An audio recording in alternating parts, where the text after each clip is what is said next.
Question दिया है question number 7।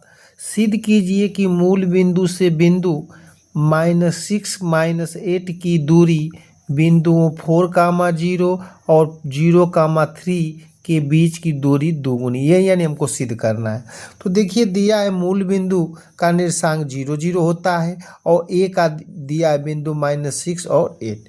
तो इसके दोनों बिंदुओं के बीच की दूरी का सूत्र होगा यानी 0 -6 का होल स्क्वायर प्लस 0 -8 का स्क्वायर। कहने का मतलब कि 0 में से घटाएंगे तो वही संख्या प्राप्त होगी। तो ओ ए बराबर हमको मिलेगा -6 का वर्ग होगा प्लस यानी 36 हो जाएगा और -8 का वर्ग भी 64 होगा और दोनों को जोड़ेंगे तो ओ ए बराबर हो जाएगा 100 हो जाएगा, कर्ण में 100। तो ओ ए का मान यानी 100 का वर्गमूल होता है 10 सेंटीमीटर दे दिया। अब 10 मात्रक दे दिया, मात्रक लिख लेंगे। दूसरा बिंदु दिया है 4, 0 4, 0 और 0, 3 यानी इसमें x1 का बराबर दिया है 4 और x2 बराबर दिया है 0 और y1 बराबर दे दिया है 0 और y2 बराबर दिया है 3। अब इस दो बिंदुओं के बीच के दूरी का सूत्र हम निकालेंगे तो इसको मान लेंगे हम P मान ली, इसको Q मान ली, यानी P Q के बीच की दूरी का हम सूत्र लगाएंगे तो ये होगा x2 यानी 0 -4 का होल स्क्वायर प्लस 3 -0 का होल स्क्वायर।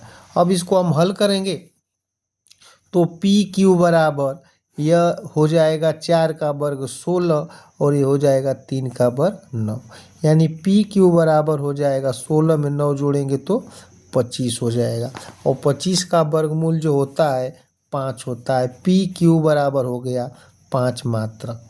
यानी हमको यही सिद्ध करना था कि ये दो मूल बिंदु से दूरी इस दूरी का दुगुना होता है, यानी एक 10 का आ गया, एक का क्या आ गया 5। यही क्या करना था, सिद्ध करना था।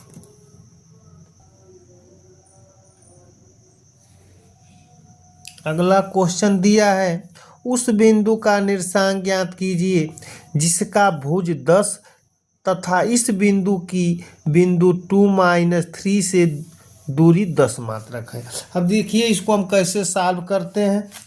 बिंदु हमको दिया है बिंदु 10 कामा, उस बिंदु को मान लेंगे जो ज्ञात नहीं है, भुज जो है y है, और जो अगला बिंदु दिया है 2 - 3, इसके बीच की दूरी जो है हमको दे दिया है 10 मात्रक, 10 मात्रक। अब देखिए इसमें दिया है x1 बराबर दे दिया 10 और ये मान x2 का है, x2 = 2। y1 बराबर दे दिया है y और y2 बराबर दिया है -3, यानी दो बिंदुओं के बीच की दूरी का सूत्र होता है कर्ण में x2 - x1 का whole square plus y2 - y1 का होल स्क्वायर। इसके बीच की दूरी हमको दे दिया है 10 = x2 का मान दिया है 2 - x1 का मान दिया है 10 का होल स्क्वायर प्लस 3 - y का होल स्क्वायर। अब ये हो जाएगा 10 = ये हो जाएगा कर्ण में -8 का होल स्क्वायर प्लस 3 - y का होल स्क्वायर।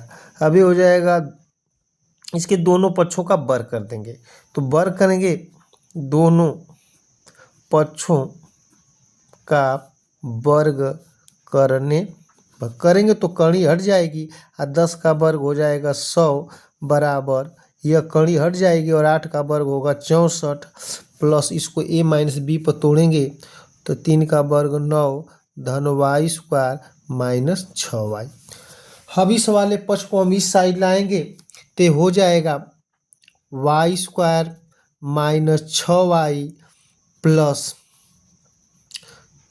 64 धन 9 -100 = 0। इधर इसको इधर ला दिए तो ये माइनस हो गया। अब इसको हल करेंगे तो ये होगा y² - 6y धन यह जुटेगा तो 9 4 13 को 3 यानी 73 माइनस 100 इजिकल टू 0, यानी वाई स्क्वायर माइनस 6y अब प्लस में और माइनस में बचेगा 27 इजिकल टू 0। अब इसका गुणनखंड करेंगे कि इसका गुणा करने पर 27 हो, यानी y square minus 9y plus 3y minus 27 equal to 0। अब इसमें से कॉमन हो जाएगा y, तो एक कोष्ट में y माइनस 9, यहाँ पर प्लस 3 कॉमन होगा तो ये होगा y माइनस 9 इजिकल टू 0। एक कोष्ट में होगा y प्लस 3 और दूसरे कोष्ट में होगा y minus 9 equal to 0। y plus 3 equal to 0 तो y बराबर होगा माइनस, इसको लिखेंगे अमान्य। अब ये क्वेश्चन में होगा y माइनस 9 इजिकल टू 0 तो y इजिकल टू 9। यही पूछ रहा था कि y का मान क्या है, तो हमारा आंसर हो गया y इजिकल टू 9।